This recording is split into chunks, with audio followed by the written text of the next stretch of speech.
Hello friends, welcome to flavours of our kitchen. ఎటువంటి artificial preservatives, ఇతర chemicals వాడకుండా ఇంట్లోనే ఫ్రెష్ క్రీమ్ ఎలా తయారు చేసుకోవచ్చో చూద్దామా? ముందుగా ఒక కడాయిలో 2 కప్పుల పాలు లో ఫ్లేమ్లో కాస్త గోరువెచ్చగా అయిన తర్వాత 2 టేబుల్ స్పూన్ల కార్న్ఫ్లవర్ తీసుకొని అందులో 2 టేబుల్ స్పూన్ల పాలు యాడ్ చేసుకొని ఎటువంటి ఉండలు లేకుండా మిక్స్ చేసుకోవాలి. ఇప్పుడు ఈ మిశ్రమాన్ని మరుగుతున్న పాలల్లో వేసి లో ఫ్లేమ్లోనే 2 నిమిషాల పాటు కలుపుతూ ఉండాలి. ఇలాగా పాల టెక్స్చర్ మారి కాస్త థిక్ అయ్యింది అన్నప్పుడు ఒక 1.5 టీ స్పూన్ షుగర్ వేసి 30 సెకండ్లు కలుపుకున్నాక ఇందులోకి ఒక టేబుల్ స్పూన్ బటర్ యాడ్ చేసుకొని ఇంకొక 30 సెకండ్లు కలుపుకొని స్టవ్ ఆఫ్ చేసేయండి. ఈ స్టేజ్లో మనం తయారు చేసుకున్న క్రీమ్ అచ్చం బయట ప్యాకెట్లో కొన్న క్రీమ్ టేస్ట్ అండ్ టెక్స్చర్లోకి వస్తుంది. ఇప్పుడు ఈ క్రీమ్ని ఒక ఎయిర్ టైట్ కంటైనర్లోకి తీసుకొని 1 గంట సేపు రిఫ్రిజిరేట్ చేసుకోవాలి. దీన్ని మీరు వెంటనే వాడేసేలా ఉంటే రిఫ్రిజిరేట్ అయిన తర్వాత వాడేయచ్చు. స్టోర్ చేయాలంటే మాత్రం ఐదర్ ఎలక్ట్రిక్ బీటర్ యూస్ చేసి 1 నిమిషం పాటు విస్క్ చేసి అప్పుడు స్టోర్ చేయండి. లేదంటే సింపుల్గా మిక్సీలో ఒక 30 సెకండ్స్ పల్స్లో బీట్ చేసుకొని అప్పుడు రిఫ్రిజిరేట్ చేసుకోండి. అలా చేస్తే పాడవకుండా 2 వారాల వరకు ఉంటుంది. మీరు ఈ ఫ్రెష్ క్రీమ్ని butter chicken, paneer butter masala, cold coffee ఇలా ఫ్రెష్ క్రీమ్ వాడాలనుకునే ఏ గ్రేవీస్లో అయినా రెసిపీస్లో అయినా వాడుకోవచ్చు. మీకు ఈ ఫ్రెష్ క్రీమ్తో క్రీమీ ఆనియన్ కర్రీ అండ్ పిల్లలు ఎంతగానో ఇష్టపడే పింక్ సాస్ పాస్తా ఎలా చేయాలో చూపిస్తాను. మిస్ అవ్వకుండా చూడండి. ముందుగా ఓ కడాయిలో నూనె వేడి చేసుకొని 1 టీ స్పూన్ జీలకర్ర, 1 టేబుల్ స్పూన్ వెల్లుల్లి ముక్కల్ని వేసి కాస్త రంగు మారే వరకు ఫ్రై చేసుకోవాలి. ఇప్పుడు ఇందులోకి పెద్ద ముక్కలుగా కోసుకున్న 4 ఉల్లిపాయలు కూడా వేసుకొని 1 నిమిషం పాటు వేగనివ్వాలి. ఇప్పుడు ఇందులోకి తగినంత ఉప్పు, కారం, పసుపు, ధనియాల పొడి వేసి 1 నిమిషం పాటు అన్నీ కలుపుకొని మనం ఆల్రెడీ తయారు చేసి పెట్టుకున్న ఫ్రెష్ క్రీమ్ యాడ్ చేసుకోవాలి. నేను ఉల్లిపాయలు వేగుతున్నప్పుడు పచ్చిమిర్చి యాడ్ చేయడం మర్చిపోయాను, సో అందుకే ఇప్పుడు విడిగా వేపి యాడ్ చేశాను. మీరు మాత్రం ఉల్లిపాయ ముక్కలు యాడ్ చేసినప్పుడే 2-3 పచ్చిమిర్చి చీలికలు వేసి ఉల్లిపాయతో పాటు వేగనివ్వండి. లాస్ట్లో కొంచెం గరం మసాలా, కసూరి మేతి, సన్నగా తరిగిన కొత్తిమీర యాడ్ చేసుకొని స్టవ్ ఆఫ్ చేయండి. క్రీమ్ యాడ్ చేసిన తర్వాత ఎక్కువసేపు కుక్ అవ్వనివ్వద్దు. ఈ క్రీమీ ఆనియన్ కర్రీ దోశలతోనూ చపాతీలకు సైడ్ డిష్ లాగా చాలా బాగుంటుంది. రెసిపీ తప్పకుండా ట్రై చేయండి. నేను మీకు నెక్స్ట్ చూపించే recipe pink sauce pasta. Red sauce and white sauce కలిపి వాడతాం కాబట్టి దీనిని పింక్ సాస్ అంటారు.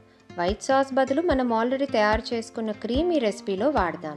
ముందుగా మరుగుతున్న నీళ్ళల్లో 1 టీ స్పూన్ నూనె, కొంచెం ఉప్పు వేసి పాస్తాలు వేసుకోవాలి. నేను ఇందులో మిల్లెట్ పాస్తా వాడుతున్నాను. పాస్తా 90% కుక్ అయితే చాలు, ఎందుకంటే ఇది మళ్ళీ సాస్లో కుక్ అవుద్ది. నాకు హై ఫ్లేమ్లో ఒక 2 to 3 minutes పట్టింది 90% కుక్ అవ్వడానికి. నార్మల్ మ్యాకరోనీ అండ్ పాస్తా అయితే 4 to 5 minutes పడుతుంది. బాయిల్ అయిన తరువాత వాటర్ డ్రైన్ చేసుకొని ఒకసారి కోల్డ్ వాటర్తో వాష్ చేసుకోండి. దీనివల్ల వేడికి ఇంకొంచెం పాస్తా కుక్ అయిపోకుండా ఆపుతుంది, లేదంటే సాస్లో కుక్ అయ్యేసరికి మరీ మెత్తగా అయిపోతుంది. నెక్స్ట్ స్టెప్, బాయిలింగ్ వాటర్లోని ఇలా ఇంటూ మార్క్లో కట్ చేసుకున్న టొమాటోస్ బాయిల్ చేసుకోవాలి. ఇలా కట్ చేసుకోవడం వలన తొక్క రిమూవ్ చేసుకోవడం ఈజీ అవుతుంది. టొమాటోలు ఎక్కువసేపు ఈ స్టేజ్లో ఉడకనివ్వకండి, ఎందుకంటే మళ్ళీ సాస్ చేసుకునేటప్పుడు మళ్ళీ కుక్ అవుతాయి. బాగా బాయిల్ అవుతున్న వాటర్లోకి 1 నిమిషం పాటు ఉడికితే చాలు, టొమాటోస్ తొక్క ఊడి వచ్చేస్తుంది. పక్కనే ఇలా ఐస్ వేసిన వాటర్ రెడీగా పెట్టుకోండి. మరుగుతున్న వాటర్లోంచి వెంటనే ఐస్ కోల్డ్ వాటర్లోకి షిఫ్ట్ చేస్తే టొమాటో మెత్తగా అయిపోకుండా తొక్కలను ఈజీగా పీల్ చేసుకోవచ్చు. ఇలా పీల్ చేసిన టొమాటోస్ని స్టార్టింగ్ ఉన్న ముచుకు తీసేసి పీసెస్లా కట్ చేసుకొని గ్రైండర్లో బ్లెండ్ చేసుకోండి. కాస్తంత ముక్కలుగానే ఉంచండి, మరీ పేస్ట్ చేసేయొద్దు. నెక్స్ట్ స్టెప్లో కడాయిలో నూనె వేడి చేసుకొని 1 table spoon butter and 1 table spoon చిన్న ముక్కలుగా తరిగిన వెల్లుల్లి వేసి వెల్లుల్లి ముక్కలు గోల్డెన్ బ్రౌన్ కలర్ వచ్చేదాకా వేపుకోవాలి. బటర్లో గార్లిక్ పీసెస్ వేగుతుంటేనే మంచి వాసన వస్తుంది. ఇవి గోల్డెన్ కలర్లోకి వచ్చాక సన్నగా తరిగిన ఉల్లిపాయ ముక్కలు వేసుకొని 1 నిమిషం వేగనివ్వాలి. అప్పుడు ఇందులో క్యారెట్ ముక్కలు, ఉప్పు వేసి క్యారెట్ను కొన్ని సెకండ్లు మగ్గనివ్వండి. క్యారెట్ మరీ సాఫ్ట్ అయిపోకూడదు, కాస్తంత క్రంచ్ ఉంటేనే బాగుంటుంది. ఇప్పుడు ఇందులోకి క్యాప్సికమ్ కూడా వేసి కాస్త మగ్గాక మనం బ్లెండ్ చేసి పెట్టుకున్న టొమాటో ప్యూరీ యాడ్ చేసుకోవాలి.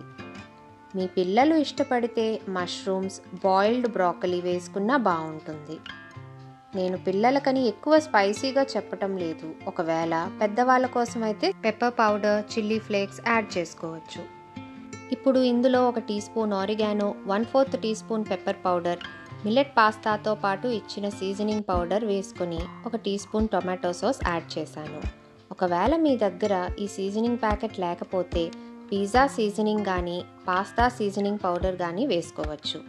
ఒకవేళ మీ దగ్గర సీజనింగ్ పౌడర్స్ ఏమీ లేకపోతే ఆరిగానో డబల్ అంటే 2 టీ స్పూన్స్ వేసుకోండి, 1 టీ స్పూన్ బదులు. టొమాటో సాస్ కూడా కంప్లీట్లీ ఆప్షనల్, కానీ వేయడం వలన ఫ్లేవర్ అండ్ కలర్ రెండూ కూడా ఎన్హాన్స్ అవుతాయి. ఇప్పుడు ఇందులోకి బాయిల్ చేసిన స్వీట్ కార్న్, గ్రీన్ పీస్ వేసి 1 నిమిషం పాటు వెజిటేబుల్స్ ఫ్లేవర్స్ని పీల్చుకోనివ్వండి. ఇప్పుడు ఇందులోకి మనం ఆల్రెడీ తయారు చేసి పెట్టుకున్న ఫ్రెష్ క్రీమ్ యాడ్ చేసి 30 సెకండ్స్ కన్నా ఎక్కువసేపు కుక్ అవ్వనివ్వకుండానే బాయిల్ చేసిన పాస్తా యాడ్ చేసుకోండి. క్రీమ్ మన కన్సిస్టెన్సీ బట్టి కావాలంటే ఇంకొంచెం యాడ్ చేసుకోవచ్చు, ఎందుకంటే పాస్తా యాడ్ చేశాక సాస్ ఇంకా థిక్ అయిపోతుంది. సో అప్పుడు ఇందులో కొంచెం క్రీమ్ కావాలంటే యాడ్ చేసుకోవచ్చు. సాస్ అండ్ పాస్తా అంతా కలిసేలాగా కలుపుకొని మూత పెట్టి 30 సెకండ్లు ఉంచి స్టవ్ కట్టేయండి. ఇంకా మన పింక్ సాస్ పాస్తా వేడివేడిగా సర్వ్ చేసుకోవడానికి రెడీ. రెసిపీ తప్పకుండా ట్రై చేయండి.